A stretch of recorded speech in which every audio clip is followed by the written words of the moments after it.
कुछ देर की खामोशी, फिर शोर आएगा। अरे तुम्हारा तो वक्त आया है, हमारा तो दौर आएगा। नमस्कार दोस्तों, स्वागत आप सभी का आपके अपने चैनल बेसिक नॉलेज में। जी हां, अच्छे से पढ़िए, एग्जाम सामने आ रहा है, ढूंढ दीजिए और आपका रिजल्ट ही आपका परिचय बनेगा। जी हां, आज हम लोग इस वीडियो में देखने वाले हैं साइंस का, जो आपको पता ही है इस बार जो थोड़ा सा क्वेश्चंस का पैटर्न चेंज हुआ है, उस आधार पर बिल्कुल आप लोगों का जिस प्रकार से बोर्ड परीक्षा में क्वेश्चंस पूछ जाएंगे और आप लोग क्वेश्चंस देखकर समझ भी जाओगे। ज्यादा क्वेश्चन नहीं लाया हूं आप लोगों के लिए। चलिए देखते हैं इन सवालों में से आपको कितना जवाब आता था। समझ लीजिए 20 क्वेश्चंस अगर है तो उसमें से आपको कितना जवाब आता था, कमेंट करके जरूर बोलिएगा। शुरू करते हैं, देखते हैं बिल्कुल नए पैटर्न पर जो आपके एग्जाम की दृष्टि से रामबाण प्रश्न है, और बिल्कुल इसी प्रकार के प्रश्न आपके बोर्ड परीक्षा में पूछे जाएंगे, जो कि फरवरी का फर्स्ट वीक में शुरू होने जा रहा है। चलिए शुरुआत करते हैं। सभी दोस्तों शेयर कर दीजिए, कहीं ऐसा ना लगे मन में कि सर उसको शेयर कर दूं पढ़ लेगा। अरे किसी का अच्छा करोगे ना तो डायरेक्टली इनडायरेक्टली आपका जरूर अच्छा होगा। चलिए शुरू करते हैं, देखते हैं आज के प्रश्नों को।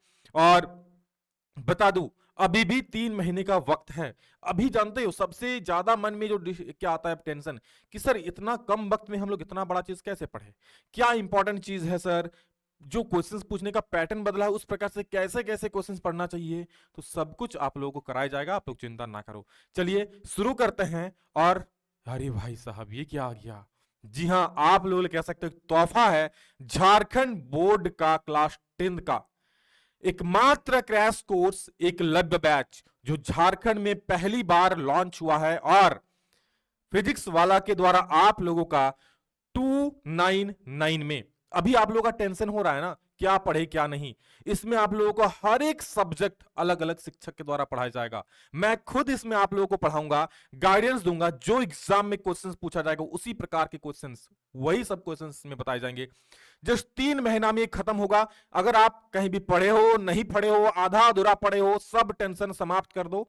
एक बहुत बड़ा ये अंतिम मौका मिलने जा रहा है आप लोगों का। इसकी क्लासेस 10 तारीख से शुरू होने जा रही है, ठीक है, तो अभी भी वक्त है, ज्वाइन हो सकते हो, इसके बाद और मौका नहीं मिलेगा।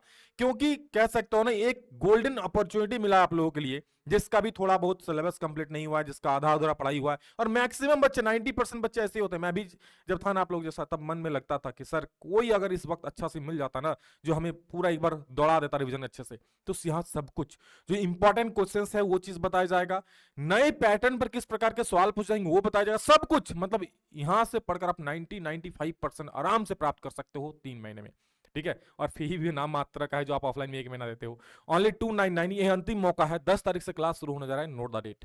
इसका लिंक डिस्क्रिप्शन में दिया गया है, कमेंट सेक्शन में दिया गया है।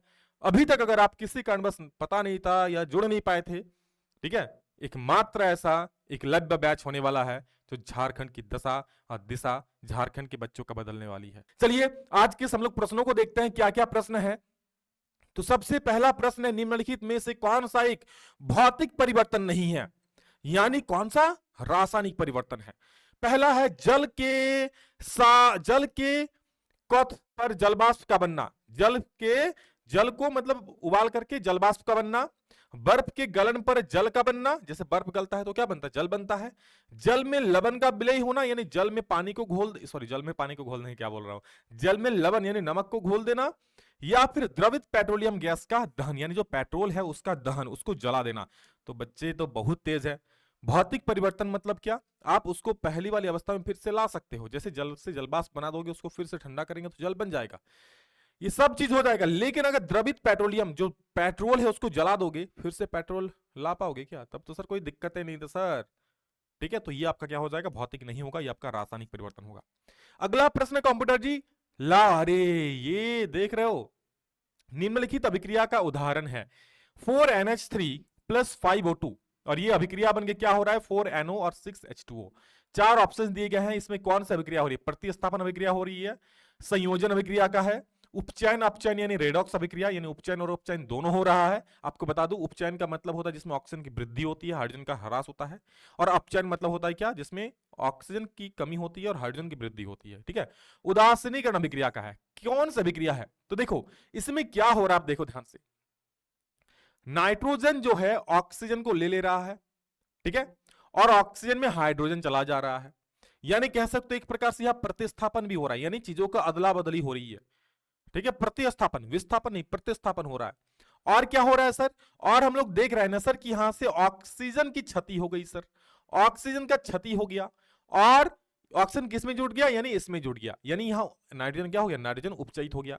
नाइट्रोजन क्या हुआ, नाइट्रोजन में ऑक्सीजन है नहीं है, यानी नाइट्रोजन का उपचयन हो गया, और इसमें हाइड्रोजन जुड़ गया, यानी इसका अपचयन हो गया। समझ रहे हो, तो यहां पर उपचयन अपचयन दोनों हो रहा है। तो भाई बोलेंगे सर ये वाला भी हो रहा है और ये वाला भी, यानी 1 और 3 दोनों ना, तो कहां सर 1 और 3 है, ऑप्शन नंबर बी। बिल्कुल नए क्वेश्चंस पैटर्न पूछने का यही तरीका है, जो बोला था ना रीजनिंग टाइप का, तो यही आपका रीजनिंग टाइप का है। ठीक है, तो ध्यान से देख लो अच्छे से, आगे और प्रश्न करवाएंगे, चिंता ना करो, हर एक प्रकार का क्वेश्चन जो आपके एग्जाम के लिए महत्वपूर्ण है, चिंता ना करो, बस आप पढ़िए अच्छे से, मेहनत कीजिए आप लोग। अगला है, किसी दिए गए धातु के तार की वैद्युत प्रतिरोधकता निर्भर करती है तार की लंबाई पर, तार की मोटाई पर, आकृति पर, कि पदार्थ की प्रकृति पर। ठीक है, किस पर निर्भर करती है, तो बता दूं, ये जो निर्भर करता है ना, कोई भी धातु के तार की वैद्युत प्रतिरोधकता है, वो धातु के तार की प्रकृति पर, कि वो एल्युमिनियम का है, लोहा का है, सोना का है, भाई सोना का तार होता है क्या, समझ लो ना, चांदी का है, जो कॉपर का है, तो उस पर डिपेंड, यानी वो मेटेरियल किस चीज का, वो तार किस चीज का, उस पर डिपेंड करता है, यानी पदार्थ की प्रकृति पर डिपेंड करता है प्रतिरोधकता। बहुत इंपॉर्टेंट क्वेश्चन है, देख लो अच्छे से। हाँ, अगला प्रश्न है बबुआ, किसी विद्युत बल्ब के फिलामेंट द्वारा 1 एम्पियर धारा ली जाती है, यानी धारा का जो वैल्यू दिया है यहाँ, आई का जो वैल्यू दे दिया है 1 एम्पियर दे दिया है। चलो भाई बढ़िया है सर, 1 एम्पियर दे दिया है। फिलामेंट की अनुप्रस्थ काट से 16 सेकंड में, यानी समय दे दिया है कितना, 16 सेकंड में प्रवाहित इलेक्ट्रॉनों की संख्या लगभग कितना, यानी इलेक्ट्रॉन की संख्या, नंबर्स निकालने हैं हमको। पता है सर आई बराबर होता है क्यू बाई टी, क्या होता है, क्यू बाई टी। हमें निकालना है इलेक्ट्रॉन की संख्या, आई का वैल्यू 1 एम्पियर दिया है, बहुत बढ़िया। और क्यू का एक फॉर्मूला होता है, याद रखना, एन ई होता है। अगर हम इलेक्ट्रॉन की संख्या निकालनी होती है ना, तो क्यू का एक फॉर्मूला होता है एन ई, और बट्टा में है टी। अरे भाई साहब आ गया, इधर है 1, एन का नामान निकालना है, ई का वैल्यू पता ही है, इलेक्ट्रॉन पर कितना आवेश होता है, 1 इलेक्ट्रॉन पर कितना आवेश होता है, बोलेंगे सर 1 इलेक्ट्रॉन पर होता है 1.6 इंटू 10 के पावर में -19 कूलम, और बट्टा में आपका हो जाएगा क्या, time, T T T T 16 second. कुछ कटिंग छटिंग होगा सर, बिल्कुल होगा, यहां से पॉइंट हटाओ और नीचे चिपकाओ, है ना, पॉइंट के बाद एक संख्या है तो एक जीरो नीचे आ जाएगा, 10 आ जाएगा। अब 16 एकम 16 काट दो एक बार में, ठीक है।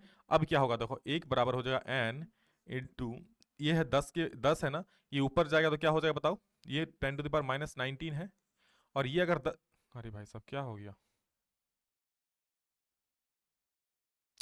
जो भी है देखो, ठीक है, 10 के पावर 19 है, और इसको अगर मैं ऊपर करूं, 10 तो नीचे है ना, ऊपर ले जाऊंगा क्या होगा, 10 के पावर में -1 हो जाएगा ना, क्या होता है 10 के पावर में -1 हो जाएगा, ठीक है ना।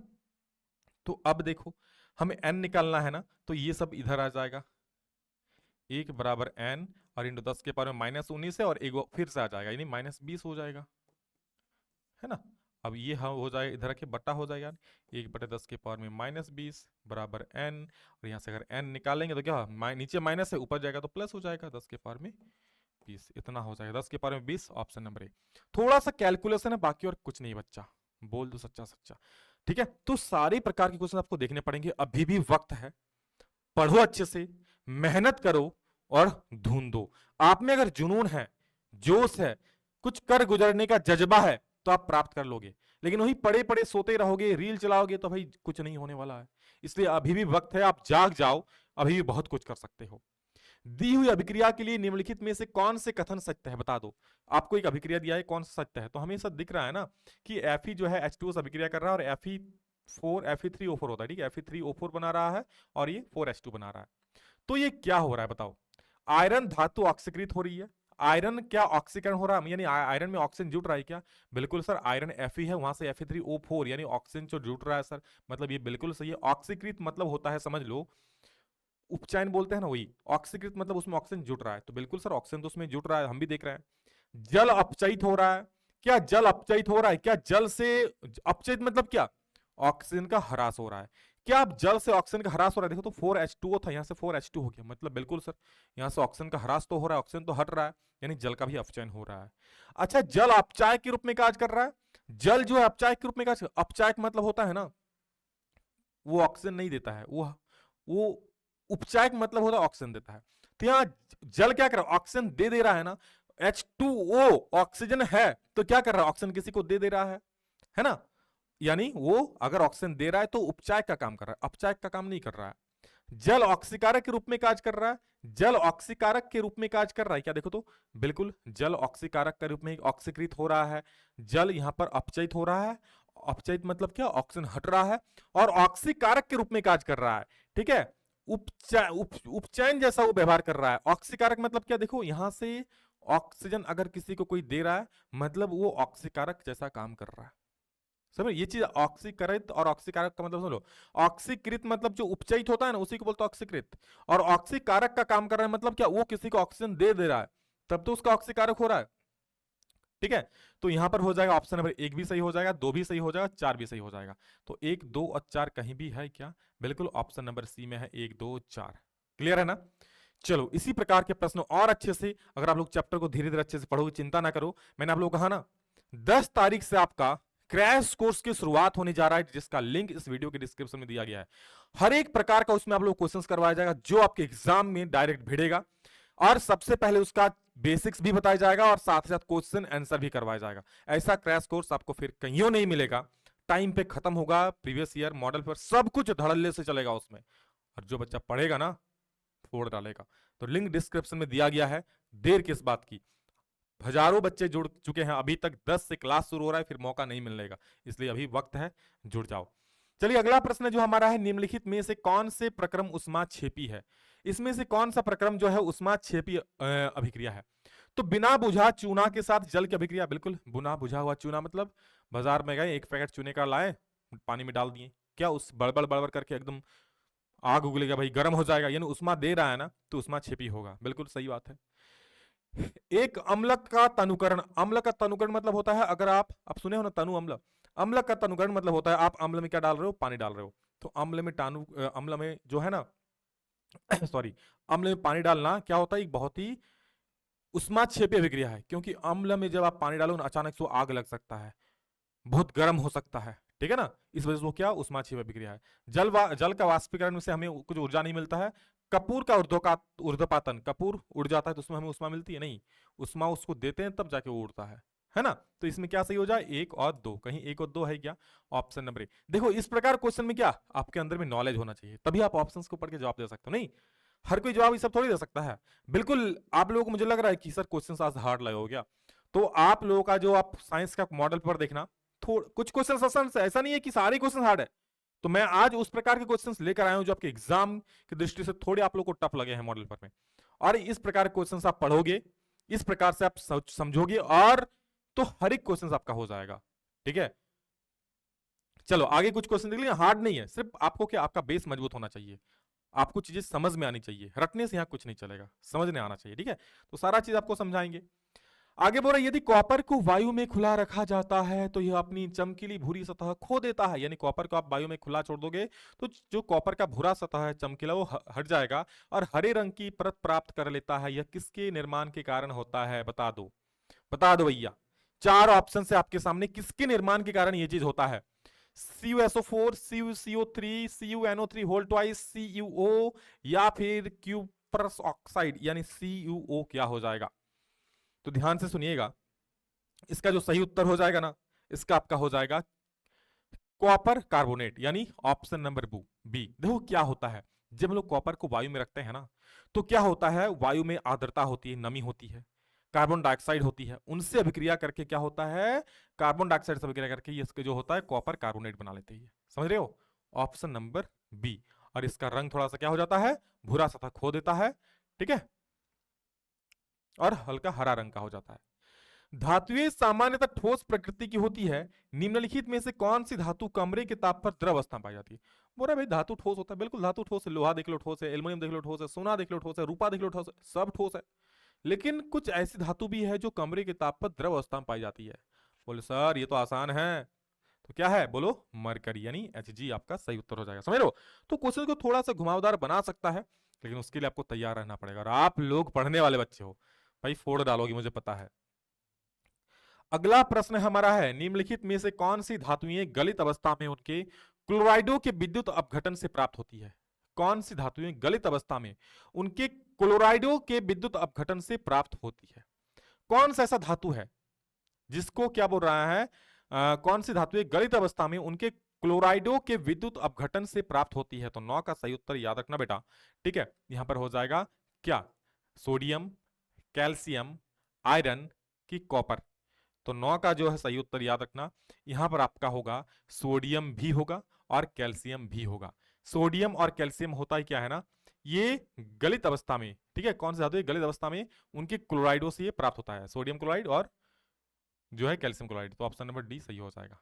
ठीक है, तो 9 का डी। अब 10 नंबर सवाल देखिए, ये तो आसानी से आप लोग बोल सकते हो, 10 में तो कुछ बोलना ही नहीं है भैया, 10 में कुछ बोलना है क्या बताओ?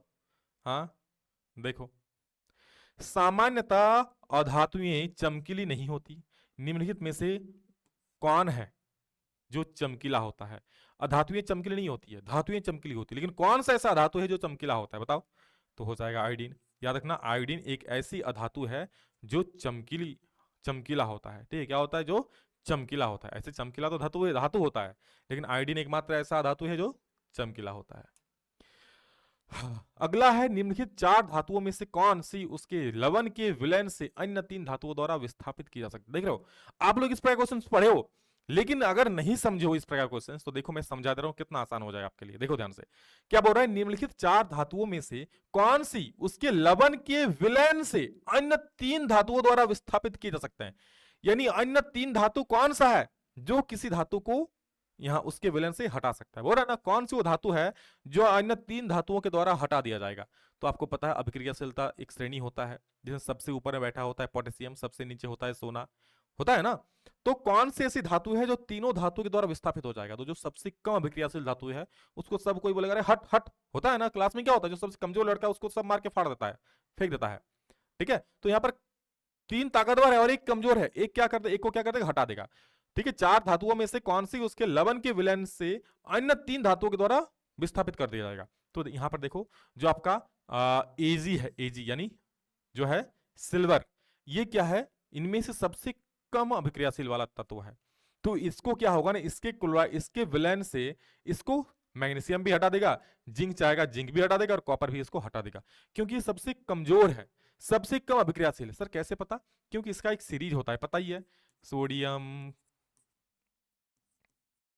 ठीक है, चलो आगे ज्यादा हम नहीं बताएंगे, आगे क्लासेस में हम बताएंगे। ठीक है, चलो ये चीज है।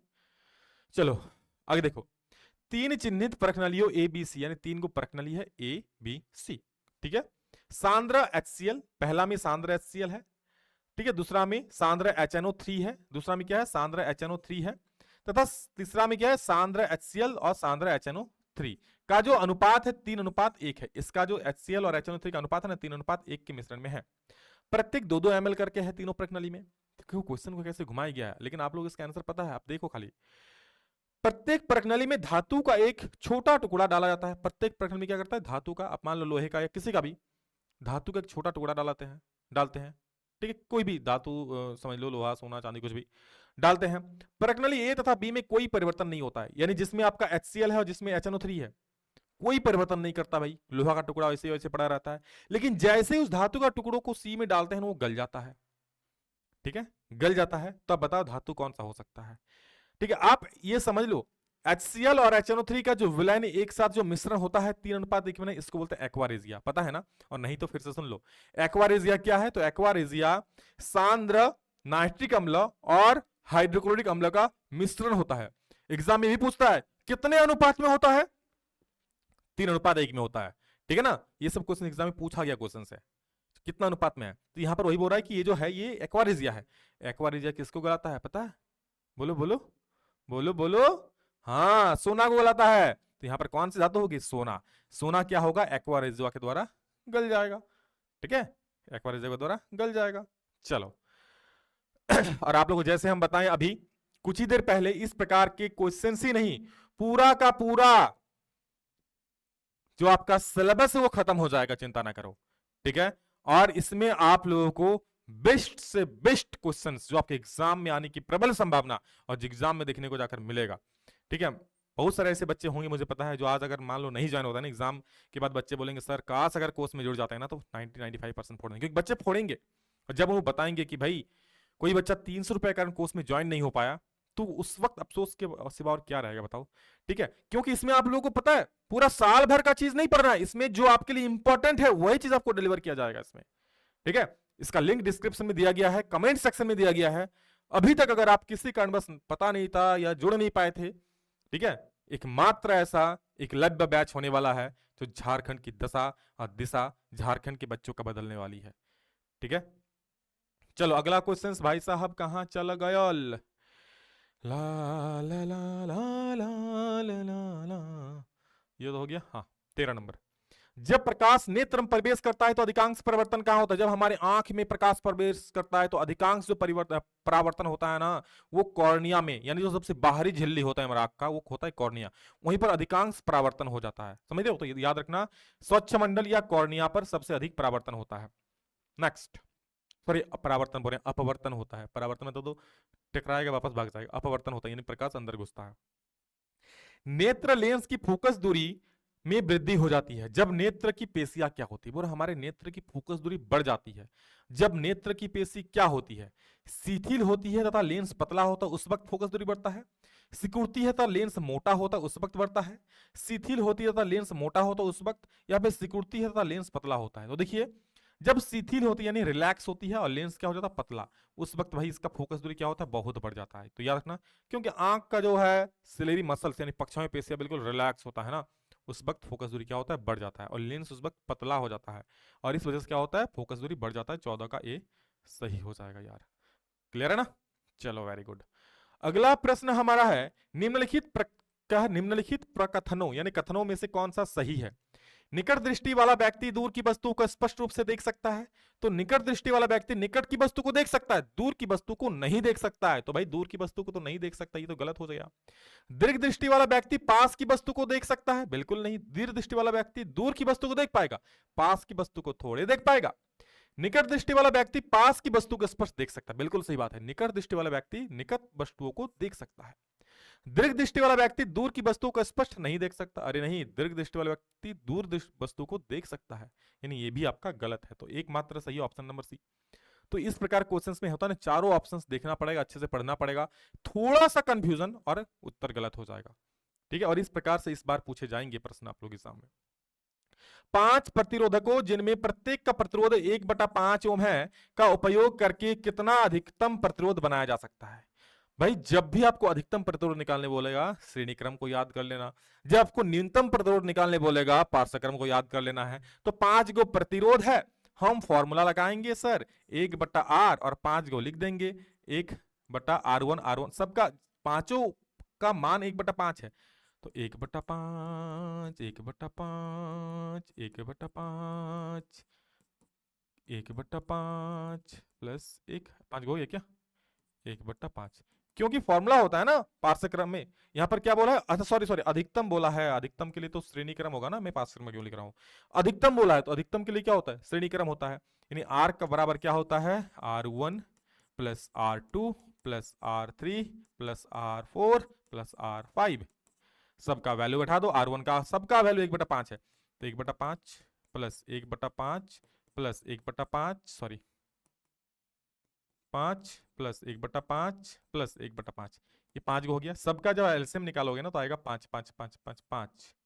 ऊपर जोड़ दोगे तो सबका 1 प्लस 1 प्लस 1 क्या आएगा? 5 आ जाएगा। 5 खत्म एक बार में, यानी जो आप आर का वैल्यू निकालोगे ना हो जाए 1 ओम, यानी अधिकतम जो प्रतिरोध होगा वो 1 ओम होगा। कितना हो जाएगा? 1 ओम, ऑप्शन नंबर डी। अब अगला प्रश्न आप लोगों के लिए होमवर्क रहेगा। जी हाँ, आपको बोला है 5 प्रतिरोधक जिनमें से प्रत्येक का प्रतिरोध 1/5 ओम है का उपयोग करके कितना निम्नतम प्रतिरोध बनाया जा सकता है? तो मैंने कहा अगर निम्नतम प्रतिरोध बोलेगा तो आपको करना पड़ेगा 1/r is equal to 1/r1 plus 1/r2 plus 1/r3 plus 1/r4 plus 1/r5। ठीक है, ये बस आप सब जगह 1/5 करो, एलसीएम करो, जो निकालना है निकालो और आंसर मुझे कमेंट सेक्शन में चाप दो। क्लियर है ना? अगला प्रश्न है, 2 ओम तथा 4 ओम प्रतिरोधों के दो प्रतिरोधों को किसी बैटरी से संयोजित करने पर यदि ये प्रतिरोधक किसी बैटरी से 2 ओम और 4 ओम को संयोजित कर रहा है करने पर यदि ये प्रतिरोधक पार्श्वक्रम में संयोजित हो तो इनमें से समान धारा प्रवाहित होगी। पूरे पार्श्वक्रम में जोड़ने पर समान धारा बहती है क्या? नहीं, पार्श्वक्रम में समान धारा नहीं होता है, वोल्टेज समान होता है, आपको पता ही है। श्रेणीक्रम में संयोजित हो तो इनमें से समान धारा, बिल्कुल श्रेणीक्रम में क्या होता है? धारा समान होती है। पार्श्वक्रम में क्या समान होता है? वोल्टेज समान होता है, याद रखना। श्रेणीक्रम में संयोजित हो तो इनमें से सिरों पर समान विभवांतर, नहीं श्रेणीक्रम में समान विभवांतर नहीं होता, पार्श्वक्रम में होता है, ये भी गलत है। पार्श्वक्रम में संयोजित हो तो इनके सिरों पर विभिन्न विभवांतर होंगे, पार्श्वक्रम में विभिन्न विभवांतर नहीं होता है, पार्श्वक्रम में समान विभवांतर, मतलब सारे के सारे गलत है, सिर्फ यही वाला आपका एकमात्र सही बोल रहा है। सही बोल रहा है ना? चलो अगला प्रश्न हमारा है कि विद्युत शक्ति के मात्रक को इस प्रकार भी व्यक्त किया जा सकता है, कैसे? तो विद्युत शक्ति का होता है, आप लोग याद रखना, किलोवाट घंटा, इसको हम लोग kWh भी लिख सकते हैं, ठीक है। डीएनए का फुल फॉर्म क्या होता है बताओ? डीएनए का फुल फॉर्म होता है डीऑक्सी, ठीक है, राइबो न्यूक्लिक अम्ल, न्यूक्लिक अम्ल, ठीक है, याद रखना। ये इंग्लिश में भी लिखा हो सकता है, कोई दिक्कत नहीं है, पढ़ लोगे। क्लियर है? तो ये था आपके सबसे महत्वपूर्ण न्यू पैटर्न पर आधारित, और ऐसा क्वेश्चंस का बार आएगा इस जगह पर, ठीक है। क्लासेस का होगी तो इस एप्लीकेशन पे डिस्क्रिप्शन में लिंक दिया गया है। क्रैश कोर्स 10 तारीख से क्लास शुरू हो रहा है, आपके सामने मात्र कुछ ही दिन शेष है कोर्स में ज्वाइन होने का। मैक्सिमम से मैक्सिमम बच्चे जुड़ चुके हैं, ज्यादा सीट्स बचे हुए नहीं है, तो अगर आप चाहते हो तो जुड़ लो। फी तो नाम मात्र का, इसमें क्या ही बताएं आपको, और ठीक है, डिस्क्रिप्शन में लिंक है, कमेंट सेक्शन में लिंक है। शानदार तरीके से आपको पढ़ाई होगी और यहां से बाहर एक भी क्वेश्चन आपका नहीं जाएगा, ठीक है। चलिए इसी प्रकार से और एक वीडियो आप लोगों से मिलते हैं, तब तक के लिए जय हिंद, वंदे मातरम।